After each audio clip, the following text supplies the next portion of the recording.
Hello friends, മാമ്പഴക്കാലല്ലേ. അപ്പോൾ നമുക്ക് കുമ്പളങ്ങ വെച്ചിട്ടും വെള്ളരിക്ക വെച്ചിട്ടൊക്കെ മാമ്പഴക്കൂട്ടാൻ എന്ത് സ്വാദല്ലേ. അപ്പോൾ ഇന്ന് ഞാൻ ഉണ്ടാക്കണത് കുമ്പളങ്ങ കൊണ്ടുള്ള കുമ്പളങ്ങയും മാമ്പഴം കൂടിയിട്ടുള്ള മാമ്പഴക്കൂട്ടാനാണ് കേട്ടോ. അപ്പോൾ പെട്ടെന്ന് നമുക്ക് വീഡിയോയിലേക്ക് പോവാം. ഞാനിവിടെ ഒരു 250 ഗ്രാം കുമ്പളങ്ങയാണ് എടുത്ത് വെച്ചേക്കണത്. പിന്നെ 2 നല്ല പഴുത്ത മാമ്പഴം എടുത്ത് വെച്ചിട്ടുണ്ട് കേട്ടോ. ഇത് വെച്ചിട്ടുള്ള കൂട്ടാനാണ് ഇന്ന് ഉണ്ടാക്കാൻ പോണത് കേട്ടോ, മോരോ വെച്ചിട്ടുള്ള മാമ്പഴക്കൂട്ടാൻ. അപ്പോൾ ഞാനിവിടെ 2 മാങ്ങ തൊലി ചെത്തി വെച്ചു, അതുപോലെ കുമ്പളങ്ങയും നന്നാക്കി വെച്ചിട്ടുണ്ട്. നമുക്ക് ആദ്യം കുമ്പളങ്ങ അരിഞ്ഞെടുക്കാം. അപ്പോൾ കുമ്പളങ്ങ നമ്മൾ സാധാരണ കൂട്ടാൻ കഷ്ണം നുറുക്കില്ലേ, അതുപോലെ നമ്മളിങ്ങനെ സ്ക്വയർ കഷ്ണങ്ങളായിട്ട് ഇതുപോലെയാണ് കേട്ടോ നുറുക്കണത്. ഇതേപോലെ കുമ്പളങ്ങ നുറുക്കി വയ്ക്കാം. അപ്പോൾ ഞാൻ എല്ലാ കുമ്പളങ്ങ കഷ്ണങ്ങളും ഇതേപോലെ നുറുക്കി വെച്ചു. ഇനി ആ കുമ്പളങ്ങ കഷ്ണങ്ങൾ നമുക്ക് ആദ്യം കുക്കറിലിട്ട് വേവിച്ചെടുക്കാം.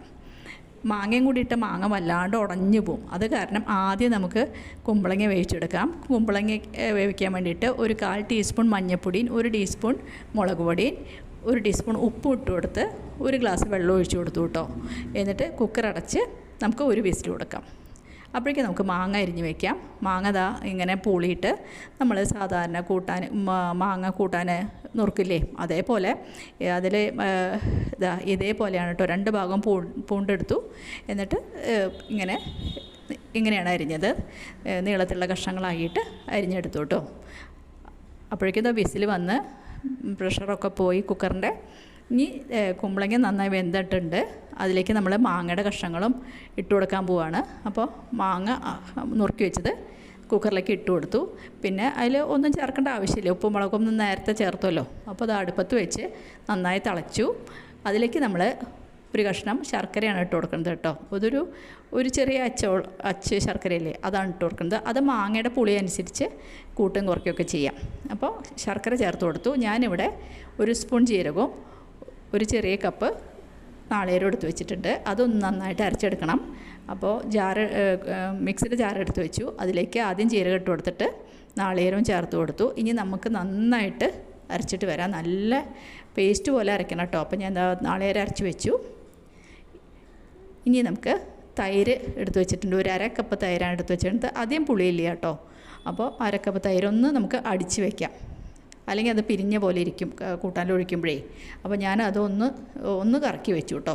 അത് ഒരു പാത്രത്തിലാക്കി വയ്ക്കാം. ഇനി നമുക്ക് അവിടെ മാങ്ങയും കൂടി വെന്തു. അതിലേക്ക് നമ്മൾ അരച്ച് വെച്ച് ജീരകവും നാളികേരം കൂടി അരച്ച് വെച്ചില്ലേ, അത് ചേർത്ത് കൊടുക്കുക കേട്ടോ ആദ്യം. എന്നിട്ട് ഒന്ന് ഇളക്കി കൊടുക്കുക ചെറുതായിട്ട്. ഈ മാങ്ങയുടെ കഷ്ണമൊന്നും പൊട്ടാണ്ട് നമുക്കൊന്ന് ഇളക്കി കൊടുക്കാം. ഈ സമയത്ത് ഉപ്പും പിന്നെ മധുരമൊക്കെ ചേർത്തുമല്ലോ, അതിലേതെങ്കിലും ഒന്ന് കുറവുണ്ടെങ്കിൽ നമുക്ക് ഈ സമയത്ത് ചേർക്കുകയും ചെയ്യാം കേട്ടോ. അപ്പോൾ ഞാൻ നോക്കിയപ്പോൾ എല്ലാം പാകമാണ്, അപ്പോൾ ഒന്നും ചേർക്കേണ്ട കാര്യമില്ല. അപ്പോൾ നാളികേരം ചേർത്ത് കൂട്ട നന്നായിട്ട് തിളച്ചു കേട്ടോ.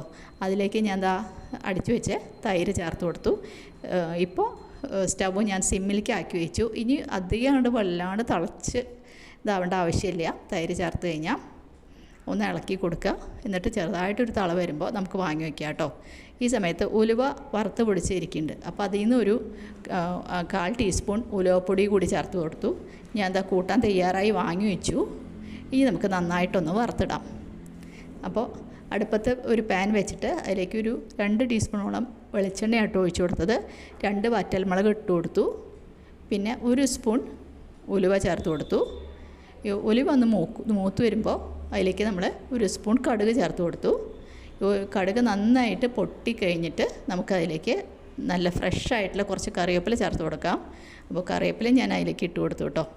അപ്പോൾ കറിവേപ്പില ഒന്ന് മൂക്കണ്ടേ, അപ്പോൾ അതിനൊന്ന് നന്നായിട്ട് ചുവട്ടി കൊടുത്തിട്ട് കറിയിലേക്ക് ചേർത്ത് കൊടുത്തു. കറി ഞാൻ വേറൊരു പാത്രത്തിലാക്കി കഴിഞ്ഞിരുന്നു. അപ്പോൾ അതിലേക്ക് നമ്മുടെ വറവും ഇട്ട് കൊടുത്തു. അപ്പോൾ നമ്മുടെ മാമ്പഴക്കൂട്ടാൻ തയ്യാറായി കേട്ടോ. അപ്പോൾ എല്ലാവരും ചെയ്തു നോക്കണം, അഭിപ്രായങ്ങൾ പറയണം, എല്ലാവരും ലൈക്ക് ചെയ്യണം, അതുപോലെ കമൻറ്റ്സ് എഴുതണം.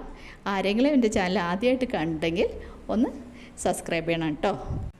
പിന്നെ എല്ലാവരും അഭിപ്രായങ്ങൾ എഴുതണം, ഫ്രണ്ട്സിനൊക്കെ അയച്ചു കൊടുക്കണം.